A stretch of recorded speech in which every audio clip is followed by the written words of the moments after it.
OC EWS జాతీయ స్థాయిలో commission ఏర్పాటు చేసి ఆదాయ పరిమితిని 10 లక్షలు పెంచి అన్ని సామాజిక వర్గాలకు క్రిమీలేయర్ అమలు చేయాలని ఓసీజేఏసీ రాష్ట్ర కన్వీనర్ దుబ్బ శ్రీనివాస్ పేర్కొన్నారు. ఢిల్లీలోని జంతర్మంతర్ దగ్గర ఓసీ లా హక్కుల సాధనకై తెలంగాణ ఓసీజేఏసీ ఆధ్వర్యంలో మహాధర్నా నిర్వహించారు. కార్యక్రమంలో ఆ ప్రతినిధులు దుబ్బ శ్రీనివాస్, జైపాల్ రెడ్డి, అమరావతి లక్ష్మీనారాయణ, ఎన్ వెంకటేశ్వర్రావు, శ్రీనివాస్ గుప్తా సభ్యులు తదితరులు పాల్గొన్నారు. ఈ సందర్భంగా దుబ్బ శ్రీనివాస్ మాట్లాడుతూ ఈడబ్ల్యూఎస్ విద్యార్థులకు ఫీజు రాయితీ కల్పించాలన్నారు. విద్య, ఉద్యోగాలలో వయోపరిమితి పెంచాలన్నారు.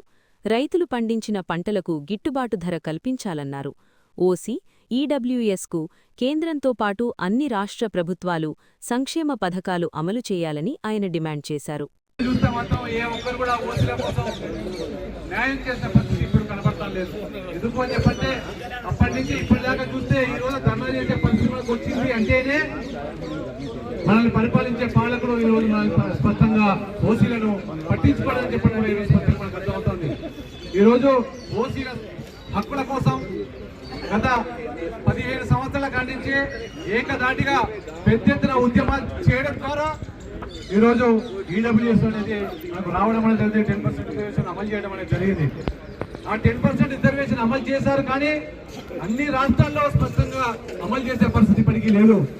రాష్ట్రాలలో అక్కడక్కడ అమలు చేసినా కూడా కొన్ని కండిషన్లు పెట్టి ఇబ్బందులు పెట్టి ఈరోజు సర్టిఫికెట్ కూడా ఇవ్వని పరిస్థితి కూడా ఈరోజు మనకు కనపడతా ఉంది.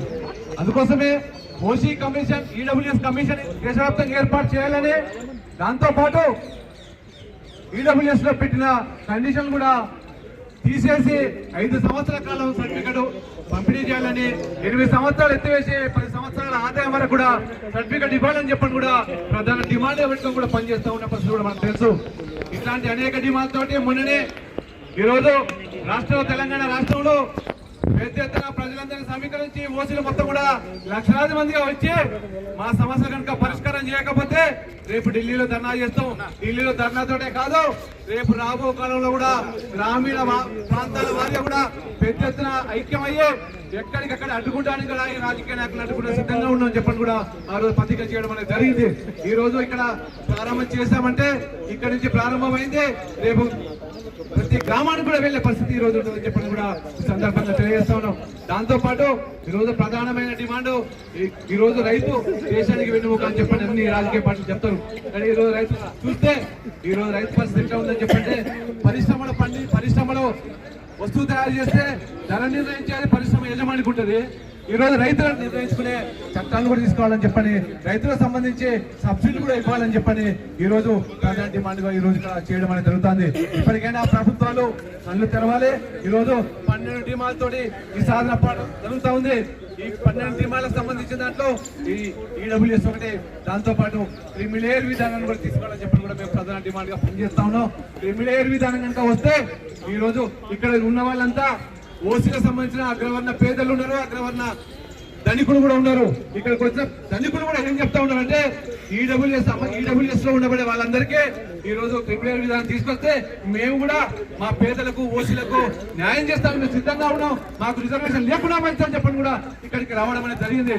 మీకు ఎస్సీలలో కానీ ఇతర వర్గాల్లో కానీ మీకు దమ్ము ఉంటే మీరు చెప్పాలి, మీ రాజకీయ వేదికలో చెప్పాలి, మేము కూడా ధనికులో ఉన్నాం, మాకు రిజర్వేషన్ వచ్చింది, భవిష్యత్తులో మా పిల్లలకు పేదలకు ఇస్తామని చెప్పని మీకు దమ్ముంటే చెప్పాలని చెప్పని కూడా ఈ సందర్భంగా తెలియజేస్తా ఉన్నాం. రెండవది, ఇట్లాంటి డిమాండ్స్ తోటి మనం చేస్తా ఉన్నాం. ఈ డిమాండ్స్ తోటి ఆవుడు కాదు, రేపు రాబో కాలంలో ఇప్పటికే వరంగల్ సభలో చెప్పాం, ఇప్పటికైనా ఓసీలో ఉండబడే ప్రజాప్రతినిధులారా మీరు అందరూ మేల్కొండి. ఓసీల కోసం పనిచేస్తారా, మీరు ఇతర వర్గాల కోసం పనిచేస్తారా తేల్చుకునేది మీరే తప్ప మేం కాదు అని చెప్పని కూడా ఆ రోజు చెప్పాం. ఇప్పుడు కూడా మళ్ళీ చెప్తా ఉన్నాం, ఓసీ ప్రజాప్రతినిధులారా, ఓసీలో పేదలు ఎంత ఇబ్బందులు పడతా ఉన్నారో, ఏ ఇబ్బందులు ఎదుర్కొంటా ఉన్నారో వాళ్ళ కోసం ఈ రోజు మనం ధర్నా చేస్తా ఉన్నాం. ఆ ధర్నాకు మీరు రావాలని చెప్పని పిలిచాం. అందరూ కూడా మీరు రాలేదు. రేపు భవిష్యత్తులో కూడా ఎక్కడెక్కడ ధర్నాలు చేసినా పోరాటాలు చేసినా వాళ్ళ సంఘీభంగం కనుక మీరు కనుక ఉండకపోతే మాత్రం రాజకీయ నాయకులు కూడా గ్రామాల్లో తిరిగించే పరిస్థితి ఉండదని చెప్పని కూడా ఈ సందర్భంగా హెచ్చరిస్తూ ఈ అవకాశం